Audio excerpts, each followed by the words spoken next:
Yeah. Pull it up for you. Yeah. Yes, Yeah. indeed.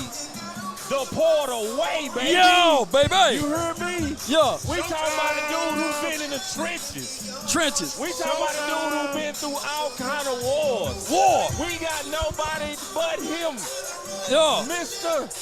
Sean Porter himself. Come on down. Let's go, baby. Yes, indeed. Yes, I got my indeed. guy. What's good with you, man? Give me some love, bro. Yes, sir. Yes, indeed, man. Talk, man. I hope y'all don't get flagged for this music. man. Hey, it is what it It's is. necessary. Yeah, but it's necessary. Everyone, I tell the people this all the time. Everyone have a reason, but results are what matter. And we're gonna bring the results today on this beautiful network. SportsCon brought to you by Law Nation Sports, and then we got Sean, and then we got my guy Boss Cowboy Sports. So, how you liking the event today? I'm loving the event. I'm loving Dallas. Right, I'm no stranger to Dallas. Been here a few times. The love increases. right. And it's already too much love. Yeah. You know what I mean? So Dallas always makes me feel at home, and I'm always grateful to come down here, man. Honestly. Yeah. And let me say something real quick, because everybody know I keep it 100. The first time I met Sean and his dad, I was talking cash. Okay. You know, I was talking cash. Like, I interviewed Sean. I said, hey, Sean, what you gonna do about my boy Earl having hands like bricks? Because I really meant that, you know? Yeah. And we went back and forth professionally. Okay. But I had to say this why he does earn the love of Dallas. Yeah. Because he actually showed up, man. Like, Yeah. giving him all his credit. You retired now. Can you talk about going from retirement and going into the world of podcasting and Yeah. talk about that? It's been fun. It's been great. And really, honestly, I started doing broadcasting in 2018. Right. And when I started, I was doing a show on Fox. Oh, wow. Pandemic happens. Okay. And I'd already had the thought of the podcast. But when the pandemic happens, my genius self went out and got a whole bunch of equipment, because I'm thinking, okay, they're going to stream our show from at home At like crib, they're doing at the crib. every other show. Yeah. And they sent us an email letting us know that our show no longer existed. God, though. And I was like, man, I got all this equipment. I looked at everything. I was like, man, I might as well do what I've been talking about doing, which is starting a podcast. And man, it just, I brought my guys to the crib, say, yo, I got this equipment, and this is what I want to do with it. And they was with it. And it's been just amazing ever since, man. And I think probably the best part of the podcast, now we get to travel. We get to do things. We don't have to be sat In a box. studio Right. and do our stuff. We can do our stuff on the go. And my producer, my road producer, he's extremely intelligent. He got us now. We can get up and move through this bad boy. God, so dog. tomorrow we gonna be moving. Oh, I'm gonna be with while you we then. doing the show. Yeah, Come on, I'm gonna be with you. We're gonna be rolling get with you, me, 'cause man. I need Yeah. some more followers. You know what I Oh, mean? come on, man. You got them, man. You got them. Need some Hey, more of those. I tell people all the time, I started with a cell phone. So many people say, what do you need? You just need to start. Well, Hit you that know, record button. You're I going always to get tell better. people what you need is like you need what do I tell people? I said like you need A tripod, something to hold the phone together. It ain't necessarily Uh-huh. the idea. Oh. It's the plan behind the idea. You know what I mean? Yeah. Because you can have the idea, but if you don't have the planning, if you don't have what it takes to move it, then you just got a great idea. You know what I mean? Yeah. So it's like it's the substance. The That's what substance, yeah, you need substance. Yeah. And that's what my podcast has. Yeah. We're just talking about boxing. Yeah. We reporting on what you already seen. Yeah. But our substance, how we deliver it. And of course, with me being, that quote unquote expert in what you do. We got a different flavor to what we do, and that's why our podcast is what it is. Hey, Sean, real quick, is it your Where is this mountain? right behind you? Yes, God. I've seen you doing more I commentary. said he don't sound like that. Ventriloquist law. I know what he sound like. I saw you were doing more broadcasting, like at the table on boxing night. Did that help pursue you to go ahead and do the podcast, or was that before?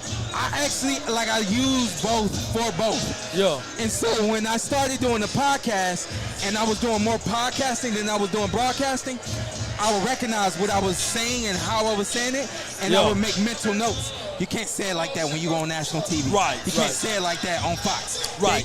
They need a different type of voice. Yeah, You know what I mean? yeah. And so the same thing when I would be on Fox, I'd be saying something, I'd be like, oh yeah, remember that for the show. Yeah. But put that little SP twist on it, you know what I mean? So they've been really just helping me do both, you know? Let me ask you a question, because all of us are content creators, right?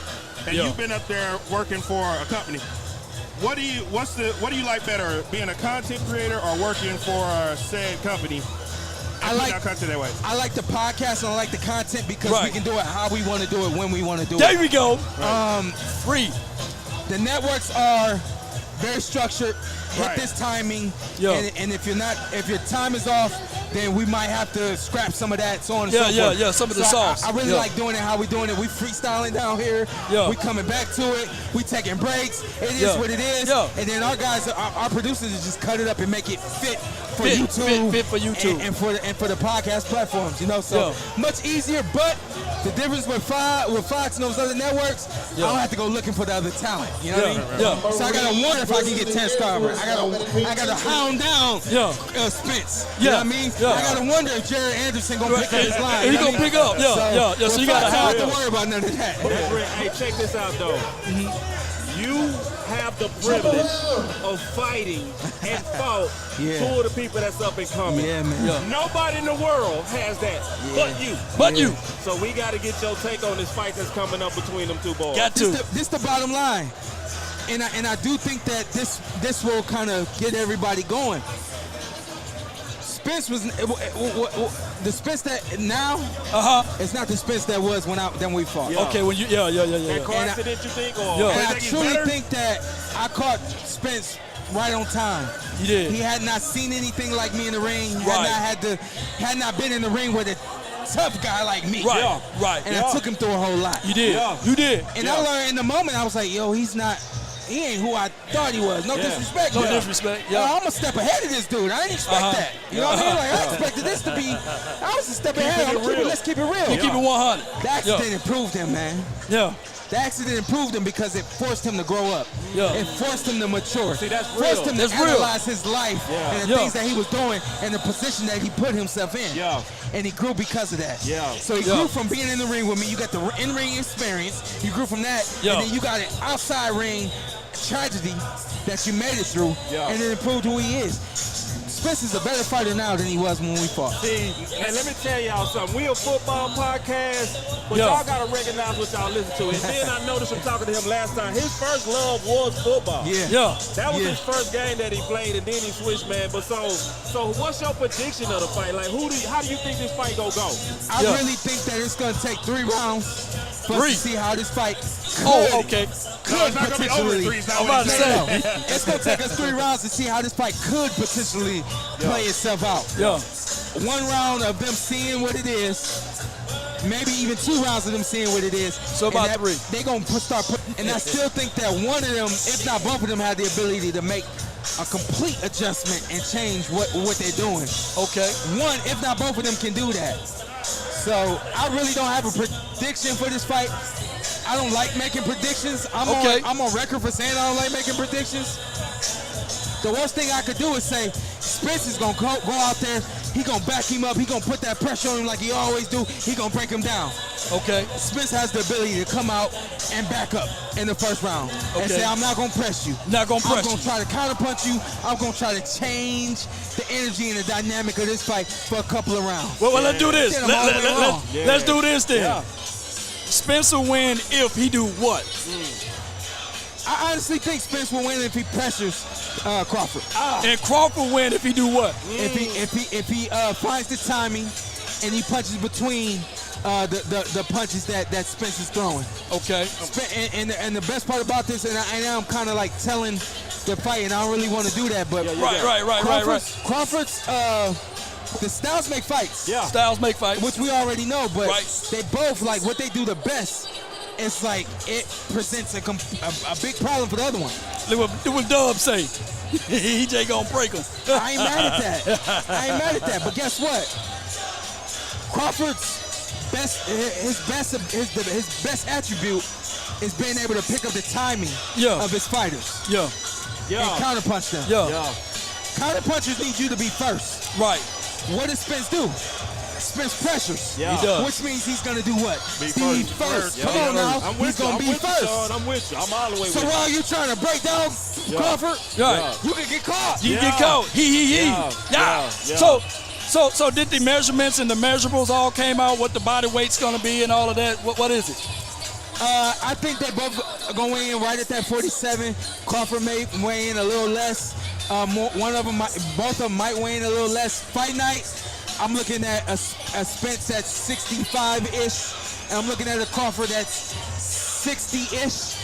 And here's the thing, it may matter in other things, but in boxing, size don't matter. Size don't matter. I'm 5'7". I've been in the ring with guys 6 foot tall. Yeah. Wow. I think the tallest I've been in the ring with is 6'4" or 6'5". God dog. And stopped them. Hey, Sean. You know what I mean? So size, really, it's all about what you do with it. Hey, Sean, real quick, I want to go back to what you said about Spence, about the accident making him grow up, because I went to high school with Spence. Okay. So I know what he was like in high school and what he is now. And you're 100% correct, because not too long ago, he came to a Mavericks game, because I do work for the Mavericks too. Okay. And I noticed he didn't have an entourage with him like he usually does. It was just him and his young lady. Yeah. And I was like, okay. Yeah. He's right. He's grown up. Yeah, yeah. His mindset is different. But it's a problem for Crawford. Because when you got other things taking your energy away, and your attention away, you see his energy was different at that Mavericks game, right? Right. See, when your energy different, man. Ooh. And I'm not one of those people, I'm not all about, your energy this and your energy that. But I do understand, when you get in the ring, but when you get in the ring, your energy has to match that moment, and what's going on. Both of them can't be too high, can't be too low. Then guess what? When the fight get going, that energy gonna do like this. And the one that's able to manage it and not let it dip too much, that's who gonna win this fight. But I guarantee you're gonna be able to see that in this fight. You guys hear it live at SportsCon with my guy Porter, Boss Cowboy Sports. And I got my guy over here. What you got, man? What you about to say? So I was about to say, you really could tell it in the Ugas fight. When he fought Ugas, like the way he moved was a little bit different. His boxing technique was a little different. We were at the barbershop. I feel like he's more focused. Shout out to Grand Cuts Barbershop in DeSoto. We were over there yesterday. We did a live show over there, and they played Ugas versus Spence. And you could see that he was a little bit off early in the fight. Right. It's what it is. You know, he got to read his guy, so on and so forth. But when he got hit, Mouthpiece comes out, and he weathers that storm, makes it through that moment, puts his hands up, he digs deep. And he breaks down Ugas. Ugas. Basically changes the fight in one round. Woo!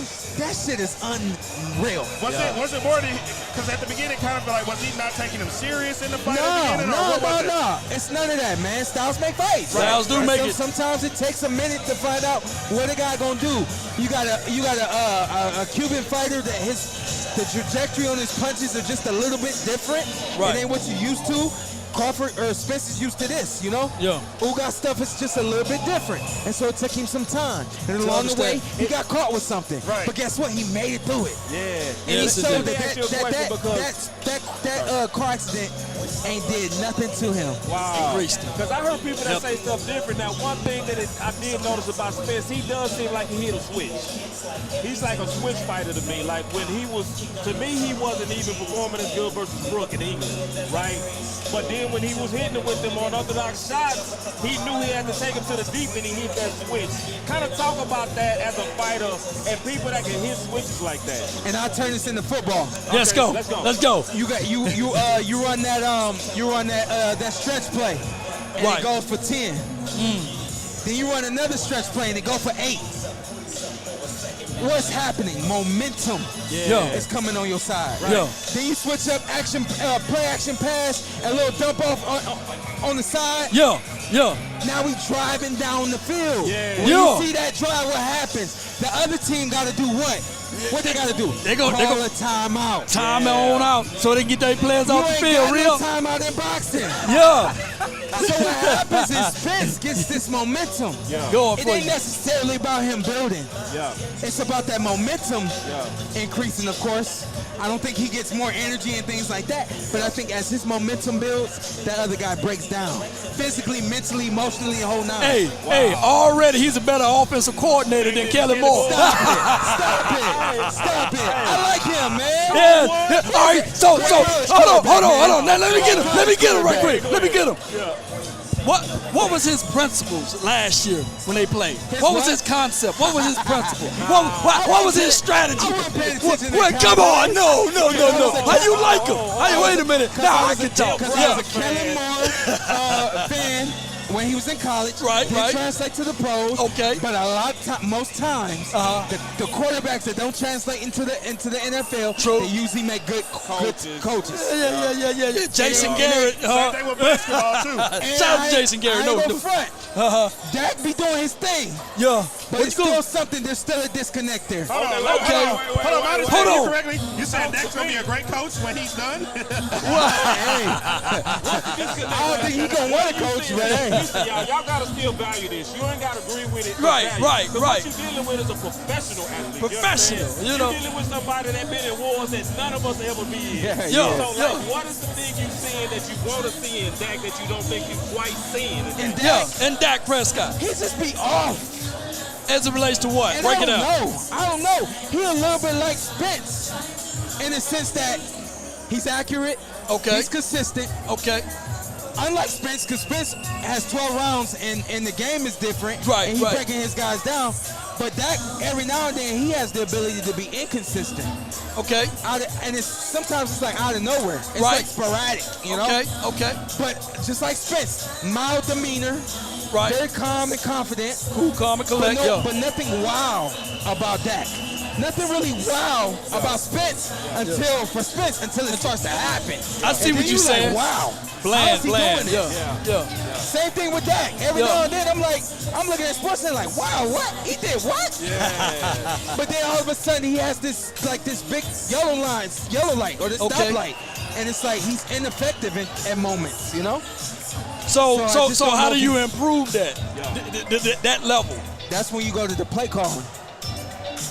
Keep going. That's when you go to the play calling. Because then the play calling has to match the player. Right. And you got to match in the play calling, and the player got to match the moments. And I think that's one thing that people don't truly understand about sports. You see four quarters, right? But they're 4 quarters built up of moments. Yeah. You see the big dump pass down the sidelines. That was one big moment. Yeah. And you could lose a game because of a moment. You could be consistent the whole game. Just the whole game. In 3 moments. And all of a sudden you down to a field goal. Because and you lost. Here it is right now. You can probably beat everybody in here right now.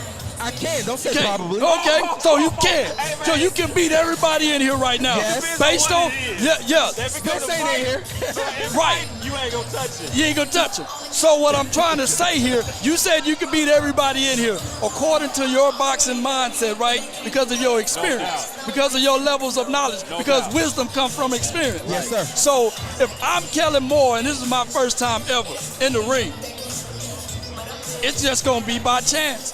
He was an offensive coordinator, but before then, his resume wasn't long enough. Yeah. He didn't have the levels of experience. Yeah. So he couldn't teach Dak something that he didn't know. Yeah. So what they try to do is learn from, what do you when you pull something out of nowhere?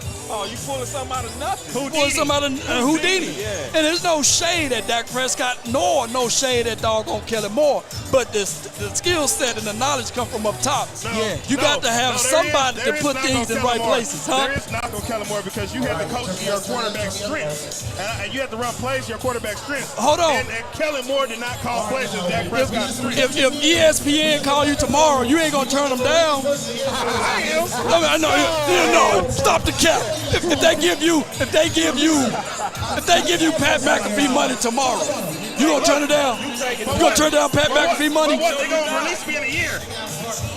You gonna say no? I'm not ready. I'm not experienced enough. You can't. No, you gonna take that money. You gonna take the money. And you gonna keep that in the tuck. You gonna take that in the tuck. I don't know everything, but I'm gonna figure it out in the next 2 years. I'm gonna work out. I'm gonna be better. Yeah. So that's what happened with Kellen Moore. We gonna make you the offensive coordinator. Yeah. We gonna give you an opportunity that you didn't even earn. Your quarterback strength. You gotta call plays your quarterback strength. He didn't know it. We were talking about stretch plays just a few seconds ago, and we went all through this year last season, and we didn't see the level of consistency, and we didn't see the level of strategy and game plan and persistency on the field. We just saw 1 week 14 personnel, next week 13 personnel, the next week 11 personnel. We never had a model of consistency. You can't go into the ring one day saying I'm gonna be fighting this stance, and then you switch up the stance, you're gonna lose. To your point, Dak Prescott has had what's this, his 3rd coordinator? second and third coordinator, and we on the second coach. Where's the fairness in that? Where's the fairness in that? Does Aaron Rodgers and Tom Brady go through that type of stuff? No, they don't. But it do sound like excuses, though, at the end of the day. But break it down. Make sure you plug your real quick, man.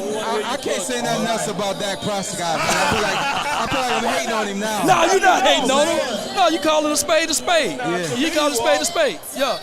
Hey, but go ahead and plug your channel one more time. The Parkway podcast. It's a boxing-based podcast, but we don't do just boxing.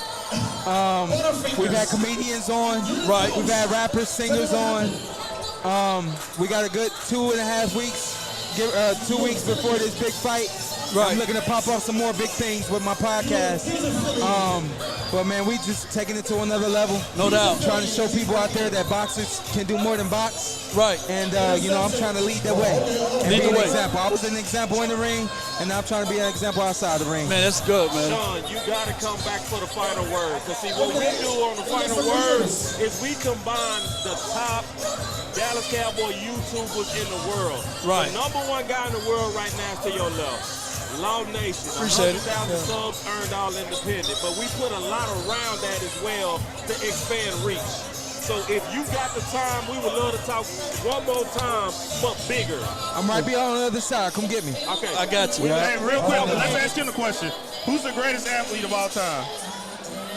I was watching Deion the other day, and I was like, we all know, like, I think we all think it's Bo. We all think Bo.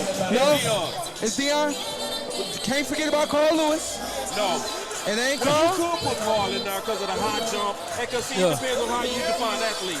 I define athlete based on who did multiple things. Yeah. Hey. So some people talk about how fast you are, this and that. I look at could you box and play football? Yeah, that's what I look at. Yo. That's what I look at. Oh, multifaceted, athletic. Yeah. Deion Sanders scoring a touchdown and a home run the same day. Yeah, we all know that. Yeah, man. We all know. You ain't telling me nothing. I did that on PlayStation. I did that too. But I will say this before I go. Yeah. I think people misunderstood me as a fighter. I think along the way they started to find out who I was, and before I retired, they think that they know what they was watching. Yeah. He wasn't watching nothing but an athlete box. Yeah. Right. Because I'm not what Spence was. I'm not what Crawford was. Them guys, like, fighting is their thing. Yeah. I couldn't wait to watch football. I couldn't wait to watch basketball. That's what I love, when I wasn't in the ring doing it myself, I ain't want no parts of it. Yeah. I'm not confrontational outside the ring. No doubt. I'm quicker to run away from a fight than I am to stand there knowing that I know what I can do. Yeah. I just was an athlete. Boxing was what I chose. Right. So when you look at my feet and how good I moved and stuff like that, that wasn't nothing but me being an athlete, knowing how to dance, playing some football, putting that all together. Man, when you see me not quitting and not stopping, that wasn't nothing but competitive drive. Right. That wasn't me being a mean dog. Right. That was just me being a competitor, man. Hey, and I'm gonna be honest with you, man. I've always been honest with you. You earned my respect greatly. Yeah. Like with that Earl, because I respect Earl Power, right? Yeah. And we was talking about, like, I met your dad. Yeah. And so when I saw your dad tell you in the corner, go right at it. Go right at him. And I was like, and then, like, to a degree, you had to be, because you was like, you had to feel it. You know what I mean? And when you felt it, you were like, you know, like, I gotta say, like, from a person who respects heart, you the epitome of that. Like, real talk. Thank you, Continue to do your thing, I'll man. be back around. Yes, indeed, man. Yes, sir. We're going to check out your podcast. Jump on, man. Yes, Let's sir. go. Let's go. That's Sean Porter, y'all. Sean Come Porter, on. y'all. Hey, Sean, you didn't even